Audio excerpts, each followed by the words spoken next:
परमहंसास्वादितचरणकमलचिन्हमकरन्दाया भक्तजनमानसनिवासाया श्रीरामचन्द्राय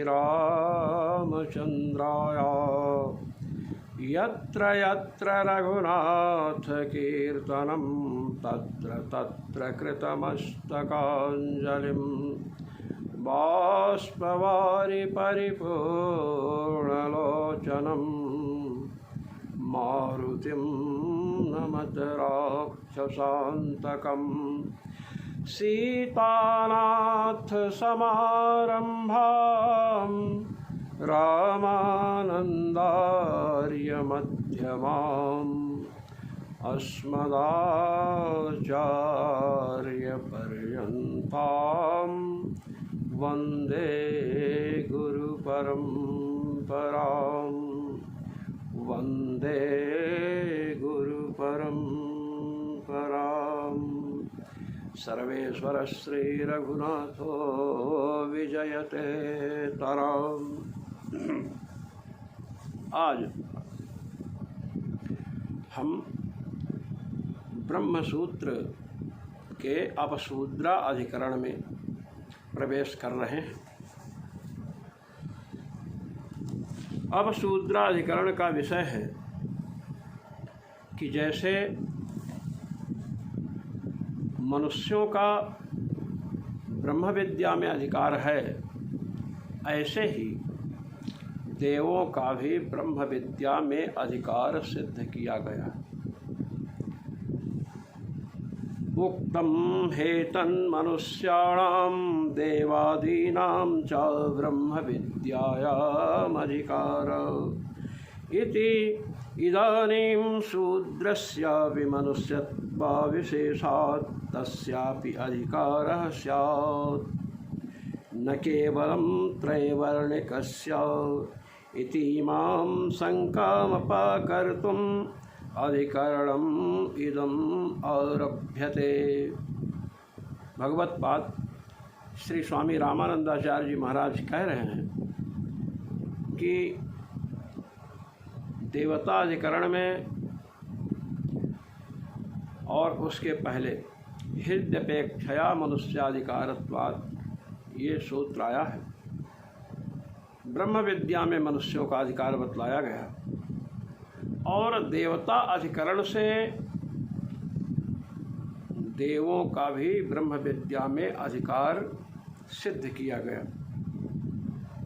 कहते हैं जब हृदयपेक्षया मनुष्याधिकारत्वाद इसके द्वारा बतलाया गया कि अंगुष्ठ मात्र परिमाण वाला हृदय होता है और मनुष्य का हृदय अंगुष्ठ मात्र परिमाण वाला है। जैसा लंबा चौड़ा मनुष्य होगा उसी के अनुसार उसका हृदय होगा, उसके अंगूठे के अनुसार परिमाण होगा हृदय का।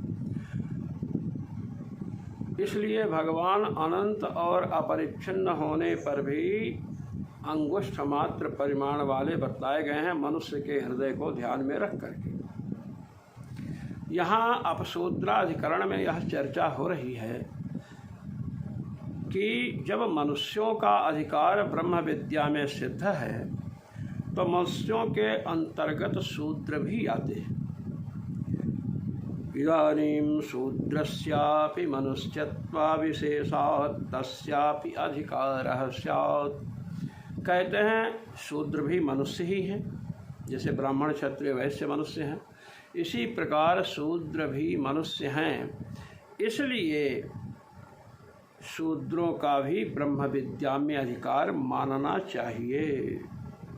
न केवलम त्रैवर्णिकस्य इति, केवल 3 वर्णों का ब्राह्मण क्षत्रिय वैश्य, इन्हीं 3 वर्णों का ब्रह्म विद्या में अधिकार माना जाए, शूद्र का न माना जाए, यह बात ठीक नहीं लगती है। क्योंकि मनुष्यों का अधिकार ब्रह्म विद्या में सिद्ध किया गया है। मनुष्य के अंतर्गत जैसे ब्राह्मण क्षत्रिय वैश्य आते हैं वैसे शूद्र भी आते हैं, इसलिए शूद्रों का भी ब्रह्म विद्या में अधिकार है। ऐसी शंका जब हुई तो इस शंका का समाधान करने के लिए यह अधिकरण अर्थात अब शूद्राधिकरण आरंभ होता है। कहते हैं सुगस्य तदनादरश्रवणात् तदाद्रवणात् सूच्यते ही। प्रथम अध्याय के तृतीय पाद का 34वां सूत्र है ये 34। ये 34वां सूत्र है। इस सूत्र में क्या कहा गया है, इस आशय को भगवत्पाद श्री स्वामी रामानंदाचार्य जी महाराज प्रस्तुत कर रहे हैं। क्या कर रहे हैं? यथा किलार्थित्व सामर्थ्योः सत्वात् त्रैवर्णिकानां मनुष्याणां देवादीनां चाधिकारः तथैव शूद्रस्यापि अधिकारो ब्रह्म विद्यायां स्यात् तस्यापि तत्संभवात्। कह रहे हैं कि आपने मनुष्यों का अधिकार, त्रैवर्णिकों का, मनुष्यों में 3 वर्ण 4 वर्ण, ब्राह्मण क्षत्रिय वैश्य और शूद्र, तो जिसमें ब्राह्मण क्षत्रिय वैश्य इन तीनों वर्णों का अधिकार ब्रह्म विद्या में है। क्यों है? क्योंकि अर्थित्व सामर्थ्यो सत्वात्, क्योंकि उनमें मोक्ष की कामना है, इसलिए अर्थित्व आ गया। और सामर्थ्य परमात्मा की चिंतन का सामर्थ्य है। तो जैसे अर्थित्व और सामर्थ्य होने से ब्रह्म विद्या में ब्राह्मण क्षत्रिय वैश्य इन तीनों वर्णों का अधिकार है, और देवताओं का भी अधिकार है, क्योंकि देवता भी स्वर्ग के भोगों में जब नश्वरता का ज्ञान प्राप्त कर लेते हैं, इमे भोगाः क्षणिकाः, ये भोग क्षणिक हैं, इंद्रियों के तेज को नष्ट करने वाले हैं, तो वे भी प्रजापति के समीप इंद्रादि गए हैं आत्मज्ञान के लिए। देवताओं का भी सामर्थ्य और अर्थित्व माने मोक्ष की कामना होने से, अनंत सुख स्वरूप जो मोक्ष है उसकी कामना होने से देवताओं का भी अधिकार माना। अब 4 वर्णों में ब्राह्मण क्षत्रिय वैश्य 3 का तो अधिकार आपने माना, चतुर्थ वर्ण जो शूद्र है उसका भी अधिकार होना चाहिए, क्योंकि अपरिमित सुख जो मोक्ष है उसकी कामना जैसे ब्राह्मण क्षत्रिय वैश्य में होती है वैसे शूद्र में भी संभव है। शूद्र भी अनंत सुख की कामना कर सकता है, क्यों नहीं करेगा? अनंत सुख तो सब चाहते हैं। सामर्थ्य की बात जहाँ तक है, सामर्थ्य भी शूद्र में है, क्योंकि शूद्र भी परमात्मा का चिंतन कर सकता है। यह पूर्व पक्ष उपस्थित हुआ। तब किसी विद्वान ने कहा कि देखिए, किंच तस्मात् शूद्रो यज्ञेन वक्तृप्तः इति कर्मणि निषेधवत् शूद्रो ब्रह्म विद्यायामनवक्तृप्तः इति विशेषेण निषेधस्य अश्रुतत्वात्। कहते सुनिए, शूद्रो यज्ञ अनवक्तृप्तः, शूद्र का यज्ञ में अधिकार नहीं है। तैत्तिरीय संहिता के इस वचन के द्वारा कर्म में शूद्र के अधिकार का निषेध किया गया कि शूद्र का अधिकार नहीं है। वेदों ने निषेध किया, कहते हैं कर्म में निषेध किया। हम कहते हैं ठीक है, याग आदि कर्म जो हैं उनमें शूद्र का अधिकार नहीं है, निषिद्ध है, शूद्र के लिए याग आदि निषिद्ध है, ठीक है, मैं इस बात को मानता हूँ। किंतु शूद्रो ब्रह्म विद्यायाम अलवक्तृप्तः, शूद्र ब्रह्म विद्या में भी अधिकृत नहीं है, ऐसा वचन तो कहीं वेदों में सुनाई नहीं देता है। इसलिए यज्ञ में भले ही उसका अधिकार न माने, किंतु ब्रह्म विद्या में शूद्र का अधिकार मानना चाहिए। ये बात आई। शूद्रो ब्रह्म विद्यायाम अनवक्तृप्तः इति विशेषेण निषेधस्य अश्रुतत्वात्। इस प्रकार विशेष वाक्यों के द्वारा निषेध कहीं सुना नहीं गया है कि शूद्र का ब्रह्म विद्या में भी अधिकार नहीं। अब वेदाध्ययन साध्या वह नियाद्य भावेन अग्निसाध्य कर्मानधिकारेपि। कहते देखिए, याग में शूद्र का अधिकार क्यों नहीं है? बताया ना, तस्मात् शूद्रो यज्ञेन कृतः, शूद्र यज्ञ में अनधिकृत है। कहते क्यों अनधिकृत है, इसका हम उत्पादन कर रहे हैं। वेदाध्ययन साध्य आहवनीयाद्य भावेन, पहले श्री गुरुदेव के चरणों में, आचार्य के चरणों में जा कर के उपनयन संस्कार कराते हैं और उपनयन संस्कार के बाद वेदाध्ययन आरंभ होता है। अब वेदाध्ययन हुआ, उसके बाद अग्नि का आधान होता है। तो वेदा अध्ययन साध्य अग्न्याधान है। अब अग्नि में आहवनीय अग्नि आती है, जिसमें आहुति इत्यादि डालते हैं, सत्कर्म करते हैं। तो वेदाध्ययन चूँकि शूद्र का नहीं हुआ, इसलिए वेदाध्ययन साध्य आहवनीयादि अग्नि उसके पास नहीं है।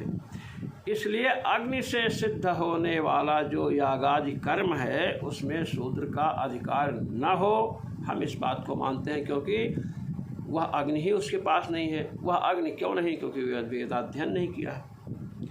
कहते हैं रही बात ब्रह्मोपासना की, ब्रह्म विद्या की, कहते हैं ब्रह्मोपासनस्य मनोमात्र निर्वर्त्यत्वेन शूद्रस्यापि देवादिवद एव अधिकारस्य संभवात्।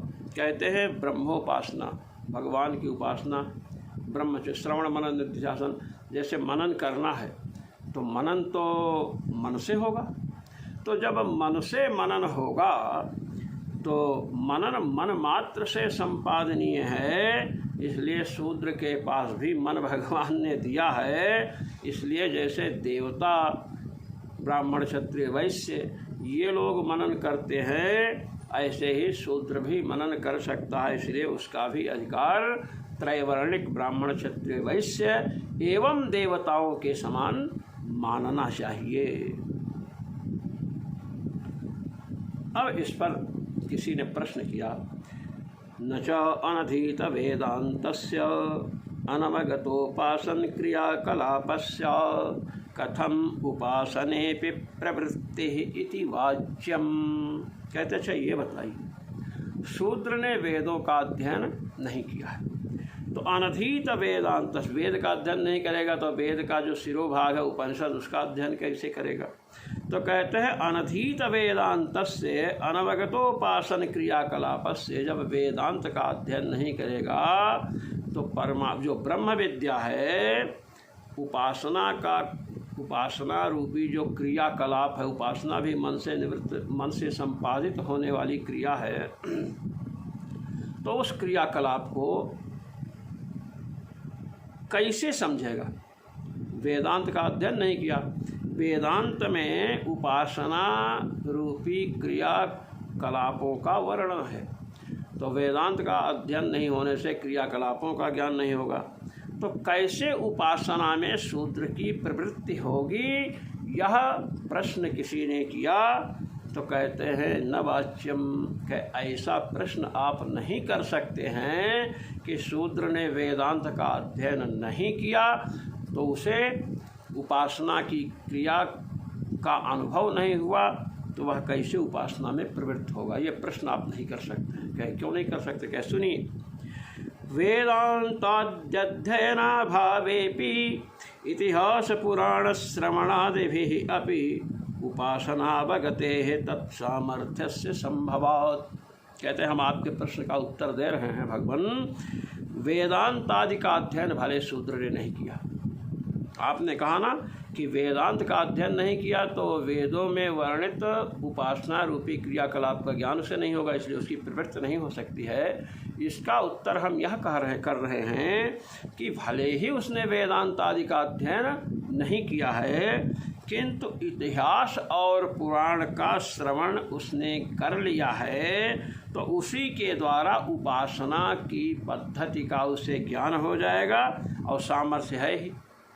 इसलिए सामर्थ्य होने से अनंत सुख रूप मोक्ष की कामना होगी, और इतिहास पुराण के द्वारा उसे वेदांत में जो बात कही गई है उस बात का अनुभव हो जाएगा। इसलिए वह ब्रह्म विद्या में अधिकृत क्यों ना हो, भले ही वेदों से ना हो ज्ञान, वेदांत से ज्ञान ना हो, किंतु इतिहास और पुराण से तो उसको भी ज्ञान हो सकता है। कि इतिहास पुराण से कहे हाँ, कि इतिहास पुराण कैसे सुनेगा? कहते सुनिए, इतिहासादि श्रवणम तो शूद्रस्यापि संभवति। इतिहास और पुराणों का श्रवण शूद्र के लिए भी संभव है। शूद्र भी इतिहास और पुराण का श्रवण कर सकता है, उसका अधिकार है इसमें। कैसे कहे सुनिए, तथा च भारते श्रावयेत् चतुरो वर्णान् कृत्वा ब्राह्मणमग्रतः। ये वाक्य है, महाभारत का है। अब श्रावयेत् चतुरो वर्णान्, चारों वर्णों को इतिहास पुराण का श्रवण कराना चाहिए। 4 वर्ण में कौन आए? ब्राह्मण, क्षत्रिय, वैश्य और शूद्र ही ना 4 वर्ण में आते हैं। तो चारों वर्णों को सुनाना चाहिए। अब एक नियम उसमें रख दिया, कृत्वा ब्राह्मण मग्रतः। ब्राह्मण को सबसे आगे बिठावे, उसके बाद क्षत्रिय को, उसके बाद वैश्य को, उसके बाद शूद्र को बिठाए। जैसे ब्राह्मणों की पंक्ति है, अग्रिम पंक्ति में ब्राह्मण बैठे, क्षत्रिय दूसरी पंक्ति में बैठे, वैश्य तृतीय पंक्ति में बैठे और चतुर्थ पंक्ति में शूद्र बैठे। अब इतिहास और पुराण का श्रवण शूद्र भी करेगा। तो जब इतिहास पुराण का श्रवण शूद्र करेगा तो वेदांत का अध्ययन उसने नहीं किया। आपने कहा था वेदांत का अध्ययन नहीं किया, वहाँ वेदांत में उपासना क्रियाकलाप का वर्णन है, तो अध्ययन नहीं किया तो उसे ज्ञान नहीं होगा। हम कह रहे हैं कि जब ब्राह्मण क्षत्रिय वैश्य के साथ इतिहास पुराण का श्रवण करेगा तो उपासना रूपी क्रियाओं का ज्ञान उसे हो जाएगा और अनंत सुख रूप मोक्ष की कामना उसे भी होगी, क्योंकि भोग पदार्थ नश्वर है। इसका ज्ञान ब्राह्मण क्षत्रिय वैश्य को ही हो, शूद्र को ना हो ऐसा तो नहीं कहा जा सकता है। उसको भी होगा और सामर्थ्य है, मन से उपासना संपादित होती है, इसलिए मन से चिंतन करेगा, इसलिए उसमें उसका ब्रह्म विद्या में अधिकार है। इस पर कह रहे हैं, अर्थित्वं तु परम पुरुषार्थ लक्षण निरतिशयानंदे मोक्षे कस्य नाम चेतनावतो न भवेत्। कह रही अर्थित्व की बात, मोक्ष प्राप्ति के कामना की बात कह की बताइए। परम पुरुषार्थ स्वरूप जो निरतिशया आनंद रूप मोक्ष है, जहाँ पर अत्यंत आनंद ही आनंद है, उस मोक्ष में किस चेतना वाले प्राणी की, किस सचेतन प्राणी की इच्छा नहीं होगी? कौन ऐसा प्राणी है जो अनंतानंत सुख रूप मोक्ष को नहीं चाहता है? सब चाहते हैं। कहे कि शूद्र के मन में इच्छा होगी, क्यों नहीं होगी? भाई हलवा पूड़ी रसगुल्ला खाने की इच्छा ब्राह्मण को होती है, क्या क्षत्रिय को नहीं होती? वैश्य को नहीं होती है? जब ब्राह्मण क्षत्रिय वैश्य को होती है, क्या शूद्र को नहीं होती है हलवा पूड़ी मालपुआ खाने की इच्छा? तो जैसे उसमें आनंद आता है, चारों वर्षों की इच्छा होती है, वैसे निरतिशयानंद रूप अत्यंत अनंतानंत सुख रूप मोक्ष में ब्राह्मण क्षत्रिय वैश्य के समान शूद्र की इच्छा क्यों नहीं होगी? इसलिए अर्थित्व मोक्ष रूप सुख की कामना उसमें भी है, संभव और सामर्थ्य है। जैसे मनुष्यों में ब्राह्मण क्षत्रिय वैश्य में सामर्थ्य है, वैसे शूद्र में सामर्थ्य है।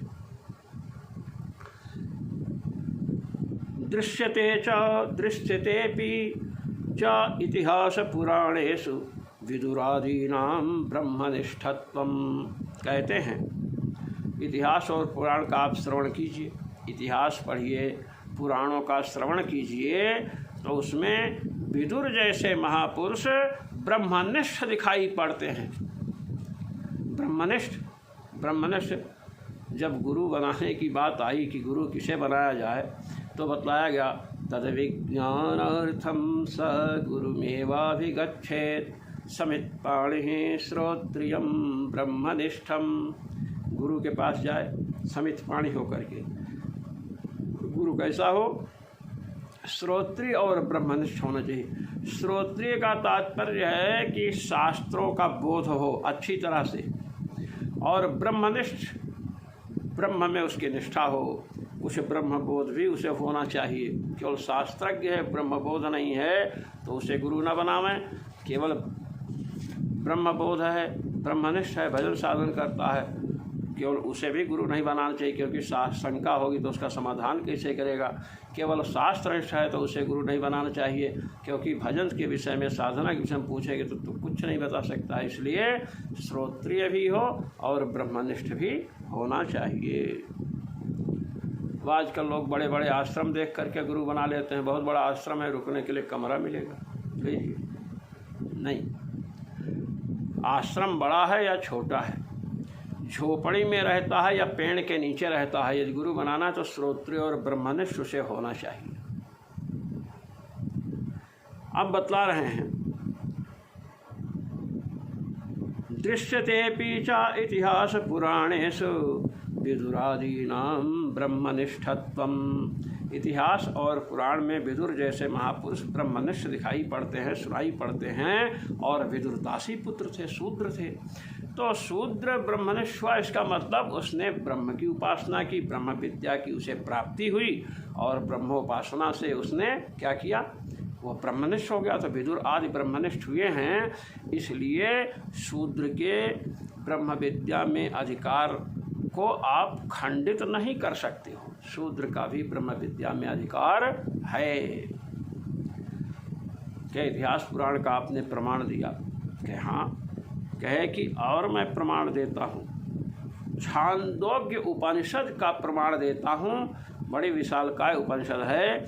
एवं छांदोग्ये श्रुतावपि संवर्ग विद्यायां ब्रह्म विद्याधिकारः शूद्रस्याप्यवगम्यते। कहते छांदोग्य उपनिषद में संवर्ग विद्या में शूद्र का भी ब्रह्म विद्या में अधिकार है, यह बात ज्ञात होती है। छांदोग्य उपनिषद में जहाँ संवर्ग विद्या की चर्चा आई है, उस प्रकरण में शूद्र का भी ब्रह्म विद्या में अधिकार है, यह तथ्य भली भांति ज्ञात होता है। कैसे? के अहारे त्वा शूद्र तवैव सह गोभिरस्तु। छांदोग्य उपनिषद के चतुर्थ अध्याय के द्वितीय खंड का तीसरा वाक्य है। यदि जानश्रुतिम शूद्र शब्देन आमंत्र्य तम प्रति ब्रह्म विद्योपदेश श्रवणात् शूद्रस्यापि ब्रह्म विद्यायाम अधिकारः। कहते हैं कि एक जानश्रुति है। जानश्रुति, अब यहाँ पर तो बता दिया कि जानश्रुति को शूद्र कहा। इस प्रकरण को समझने के लिए हम आपके समक्ष छांदोग्य उपनिषद के चतुर्थ अध्याय को प्रस्तुत करते हैं।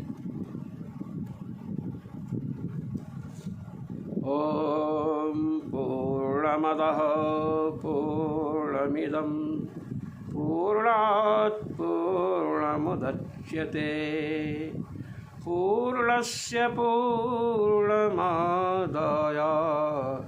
पूर्णमेवावशिष्यते। ओम शांति शांति शांति। सर्वेश्वर श्री रघुनाथो विजयते तराम।